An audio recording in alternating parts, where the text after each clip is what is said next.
নমস্কার, আমি রনিতা। আমার নতুন একটি ব্লগে আপনাদেরকে স্বাগত জানাই।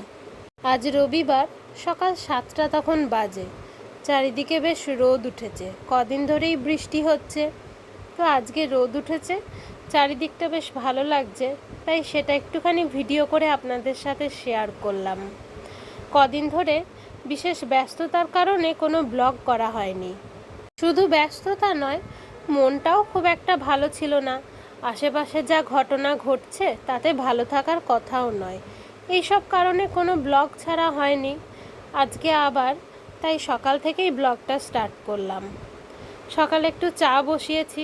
প্রতিদিন স্কুল, অফিস এইসব নিয়ে তাড়াহুড়ো থাকে, বসে চা খাওয়ার সময় থাকে না। তাই রবিবার দিনটা সকালবেলায় একটু ভালো করে চা বানাই। এরপরে জলখাবারের জোগাড়ে গেলাম। জলখাবারে আজকে সবাই বলল যে পেঁয়াজি মুড়ি খাবে।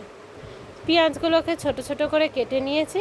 এরপর চালের গুঁড়ো, বেসন, নুন, হলুদ, ধনে গুঁড়ো, জিরে গুঁড়ো, কালো জিরে দিয়ে সেটাকে পেঁয়াজগুলো দিয়ে একটু ঠান্ডা জল দিয়ে সেই ব্যাটারটা তৈরি করে নিই। এই ঠান্ডা জল দেওয়ার প্রসেসটা আমি বংশোলমৈটের মৌসুমিদির কাছ থেকে শিখেছি। দেখি এতে বেশ ভাজা জিনিস টেস্টি হয় এবং কড়মড়েও থাকে, ভালোই হয়, খারাপ কিছু হয় না। যাই হোক, এবার তেল গরম করে সেটা উল্টে পাল্টে একবার ভেজে আমি নামিয়ে তারপরে আরেকবার হাত দিয়ে বা চামচ দিয়ে একটু চ্যাপটা করে আরেকবার ভেজে নিই। এতে পেঁয়াজিগুলো বেশ কড়মড়ে হয়, আর অনেক সময় ভেতরে একটু কাঁচা কাঁচা ভাব থাকে, সেই ভাবটাও চলে যায়। এবার পেঁয়াজিগুলো মুড়ি, শসা, লঙ্কা এর সাথে পরিবেশন করে নিলাম। এই যে আমাদের ব্রেকফাস্ট রেডি হয়ে গেছে। এবার দুপুরের লাঞ্চের জোগাড় করব। মাংস এনেছিল, মাংস, আদা রসুন এগুলো সব বেটে নিয়ে চিকেনটাকে ম্যারিনেট করতে দেবো। ধনেপাতা, কাঁচা লঙ্কাও বেটে নিয়েছি। পরে একটু টক দই, সর্ষের তেল, নুন, হলুদ, ধনে জিরে গুঁড়ো, আদা রসুন বাটা আর ওই যেটা কাঁচা লঙ্কা ধনেপাতা বেটেছিলাম সেটা দিয়ে চিকেনটা ম্যারিনেট করে নিলাম। দেখুন, এদিকে বৃষ্টিও নেমে গেছে। ওই সকালে আধ ঘন্টা রোদ উঠেছিল, তারপরে আবার বৃষ্টি নেমে গেছে। সারাদিনই বৃষ্টি হচ্ছে, কাছাকাছি কিচ্ছু হয়নি, জামা কাপড়ও শুকোচ্ছে না কদিন ধরে।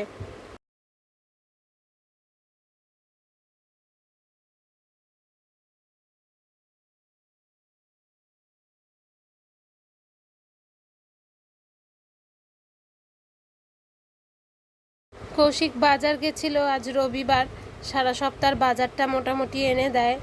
বৃষ্টি নেমে গেছে, প্রায় আধ ভেজা হয়েই বাড়ি এসেছে বাজার থেকে। এদিকে বাজারের জিনিসপত্রগুলো তুলে রাখা হলো, মাছটাও ধুয়ে ফ্রিজে রেখে দিয়েছি। যাই হোক, মাংসটা ম্যারিনেট হয়ে গেছে। একটু ওল ভাতে দিয়েছিলাম, যেটা নুন, লেবু, লঙ্কা দিয়ে মেখে নিয়েছি। আলুগুলো ভেজে নিয়েছি মাংসর। এবার তেলের মধ্যে রসুন, পেঁয়াজ এগুলো ভাজা ভাজা হতে দিলাম। পেঁয়াজটা হয়ে গেছে ভালো করে ভাজা। এরপর চিকেনটা দিয়ে দিই। প্রথমে আমি একটু চিকেনটা ভেজে নিই, ভেজে নিয়ে পরে রান্না করি। চিকেনটা একটু ভাজা ভাজা হয়ে আসলে যে আদা রসুন বাটাটা রেখেছিলাম সেটা দিয়ে এবার ভালো করে চিকেনটা কষিয়ে নেব বেশ খানিকক্ষণ ধরে।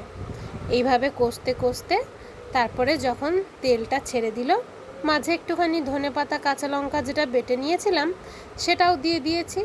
আস্তে আস্তে চিকেনটা থেকে তেল ছাড়তে শুরু করেছে। এরপর মশলাটা থেকে যখন তেল ছেড়ে দেবে তখন এটার মধ্যে একটুখানি গরম জল দিয়ে দিই। গরম জল দিলে কি হয়, কুকিং প্রসেসটা স্লো হয় না, এতে রান্নাটা বেশ ভালো হয় এবং একই প্রসেসে চলতে থাকে। ওদিকে ভাতও বসিয়ে দিয়েছি। ভাত একবার ফুটে গেছে, আর একবার ফুটিয়ে নিলেই হবে। বাইরে বেশ ভালো বৃষ্টি হচ্ছে। আজকের মতো রান্নাবান্না কমপ্লিট হয়ে গেছে মোটামুটি।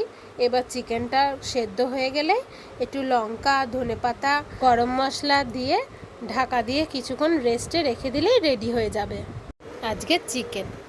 চলুন, খাওয়া স্নান সব হয়ে গেছে, একটু বাইরে বেরিয়েছি, নিচটা আপনাদের দেখাই কী রকম জল জমেছে। দেখুন, এই বৃষ্টিতে, বৃষ্টি হয়েছে ভালোই, তা বলে জলটাও যেন অতিরিক্ত জমে গেছে।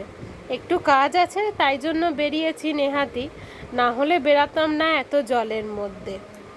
দেখুন কতখানি জল, আমার তো প্রায় হাঁটু অবধি জল উঠে গেছে। এই যে পুকুরটা দেখছেন, পুকুর রাস্তা একবারে এক লেভেলে জল এসে গেছে, এদিক থেকে অটোও চলছে না। যে কাজটি ছিল করা হয়ে গেছে, এবার এখান থেকে অটো ধরবো, অটো ধরে আমরা একটুখানি গড়িয়ার দিকে যাব।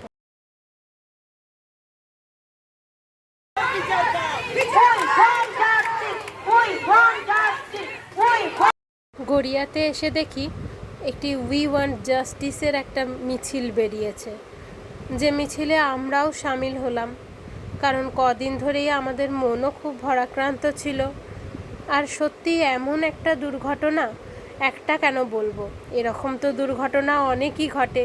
কিছু আমরা জানতে পারি, কিছু আমরা জানতে পারি না, কিন্তু এটার তো একটা বিচার হওয়া দরকার, একটা বিহিত হওয়া দরকার, না হলে আমরা পরবর্তী প্রজন্মকে কি সমাজ উপহার দেব? তবে পরবর্তী প্রজন্মের কাছে একটা সুস্থ সমাজ উপহার দেওয়ার জন্য এইভাবে মিছিল করে বিচার চেয়ে এগুলোও দরকার আছে, কিন্তু শুধুমাত্র এই যে বদল করে হবে না। সবার প্রথমে বদলটা আনতে হবে নিজের মধ্যে।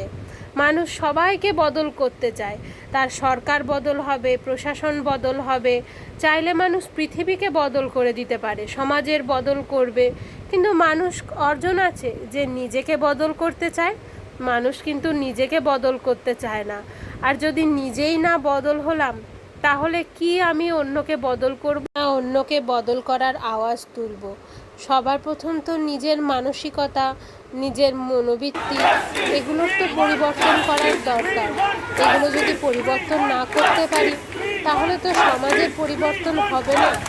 আর যদি সমাজের পরিবর্তন না হয়, তাহলে পরবর্তী প্রজন্মকে বা পরবর্তী প্রজন্মের জন্য এই সমাজকে কী করে বাসযোগ্য বানিয়ে যাব আমরা, তা জানি না।